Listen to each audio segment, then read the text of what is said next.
साथियों बहुत बहुत धन्यवाद। मैं रामेश्वर पांडे आपके बीच में फिर हाजिर हुआ और एजी स्टूडेंट पावर चैनल की तरफ से। और जैसा हमने इसका फर्स्ट पार्ट अभी आप लोगों को मिला होगा, हमने आपकी सुलभता के लिए आप कम समय आपको देना पड़े इसलिए इस वीडियो के 2 पार्ट बना दिए। हमने पहले पार्ट में 6 क्लासिफिकेशन बताए थे। अब हम बाद बाकी जो 11 क्लासिफिकेशन में जो बचे क्लासिफिकेशंस हैं इंडियन सॉइल के, हम उसको बताते हैं।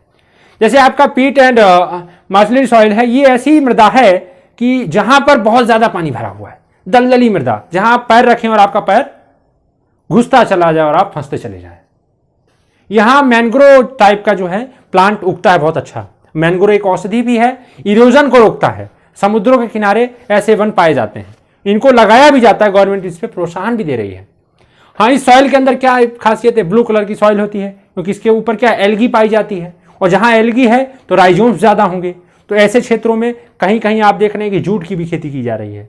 कहीं कहीं आपको धान की 3 फसलें लेते हैं बंगाल में कुछ लोग। काफी अच्छी मृदा है साथियों। बांग्लादेश में मृदा है, इसका बहुत अच्छे तरीके से लोग लाभ भी ले रहे हैं। इसमें फेरिस आयन पाइप बहुत लार्ज अमाउंट में प्रेजेंट होता है। इसमें ऑर्गेनिक मैटर बहुत ज्यादा प्रेजेंट होता है। जो आपको एलोवेल सॉइल था, जलोढ़ मृदा में जो कमी थी, ह्यूमस नहीं था, वहां देखिए ह्यूमस यहां भर कर है। वो सारी क्वालिटियां यहां बढ़ गई। अधिक पानी बढ़ा तो नाइट्रोजन भी अधिक होगा, पोटास भी अधिक होगा, कैल्शियम भी अधिक होगा। मतलब कि आपको यहां पर फर्टिलाइजर देना ही नहीं है। ठीक, बस खेती करने का तरीका सोचिए कि आप हल कैसे चलाएंगे, कहीं घुस न जाए। साथियों, अगर तराई के क्षेत्रों की बात करें तो अपने उत्तर प्रदेश में बहुत से ऐसे रीजन हैं जो तराई क्षेत्र, जैसे पीलीभीत, बरेली, ऐसे क्षेत्रों में बांस बहुत होता है। ठीक, बिहार में भी सीतामढ़ी वगैरह बहुत बांस बहुत होता है। यहाँ इन क्षेत्रों में क्या है, इनकी मृदा नमी युक्त तो हमेशा रहती है, और जहां पानी हमेशा रहेगा वो मृदा क्या हो जाएंगी, एसिडिक हो जाएंगी। अगर वहां पानी भरता नहीं है, सिर्फ मृदा जो है नम रहे, सूखे न कभी, तो एसिडिक हो जाएगी। अगर पानी से हमेशा मृदा डूबी रहे तो वो कैसी हो जाएगी, क्षारीय हो जाएगी। ठीक, बेसिक ये वेट रीजन में पाया जाता है। ये हमेशा जो है माउंटेन, जितने भी पहाड़ होंगे उनके नीचे की तरफ। आप सोचिए, पहाड़ों की उपजाऊ मृदा बारिश के कारण बहकर किसी रीजन से इरोजन होके और कोई नीचे आ जाए, प्योर बना बनाया माल। सोचिए कितनी अच्छी मृदा है ये। इसमें हर तरीके की खेती की जा सकती है, बस कुछ ऑपरेशन का ध्यान दें। एसिडिक मृदाओं में क्या है कि अगर आप जैसे आंवला और सारी चीजें, अगर फसलों का रोटेशन चेंज करें तो इनको स्वस्थ किया जा सकता है। साथियों, अगर हम बात करें तो ये कहाँ आपके हिमालय में के क्षेत्रों में कहाँ, जम्मू कश्मीर, उत्तर प्रदेश का मैंने जैसे बताया, जितना भी नेपाल से और उत्तराखंड से जितना ही बॉर्डर सटा हुआ है उस रीजन में 2-2 जिला। झारखंड का जो है कि जो पहाड़ी से, अरावली पहाड़ी से जो अटैच जिला है वो, और पश्चिम बंगाल का जो दार्जिलिंग का जो रीजन है वो, इसमें बिहार के भी कुछ क्षेत्र हैं। ठीक, यहां मृदा ये पाई जाती है। ब्राउन हिली सॉइल्स की अगर बात करें तो ये भी हमारी मृदा एसिडिक मृदा है, और इसमें क्या है कि इसमें कुछ बालू के भी कण है। यहां क्या है, जैसे पहाड़ी क्षेत्रों में होता क्या है कि अधिकतर बारिश के समय में जब वर्षा होती है तो पहाड़ टूटते रहते हैं, और टूट कर, क्योंकि नदियों की एक आदत होती है, पानी तो बहा ले जाते हैं, चीजों को छोड़ देते हैं जगह जगह, जिससे हम जैसे लोग उसका क्या कर सके, उपयोग कर सकें। तो हमको कहीं बालू मिलता है, कहीं कोई रत्न मिलता है, ठीक, कहीं कोई औषधि मिलती है।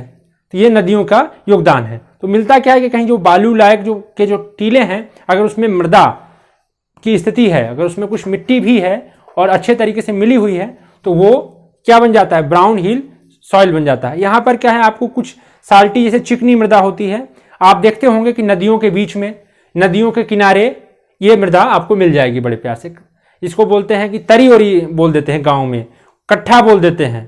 ठीक, ये ऐसी भूमि है जहां पर आपको कुकुरबिटेसी फैमिली की अधिकतर फसलें होंगी।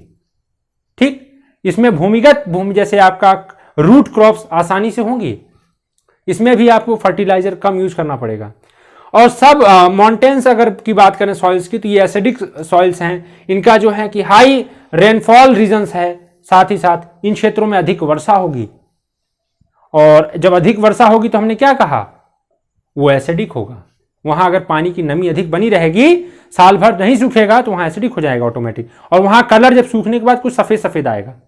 ठीक, इसके बाद अगर हम बात करें तो ये आपके हिमालय के वन के क्षेत्रों में पाया जाता है। ठीक, यहाँ क्या था, हिली एरियाज फॉरेस्ट में था, यहाँ हिमालय के अंडर वन, जंगल के अंदर की क्षेत्र की स्थिति है।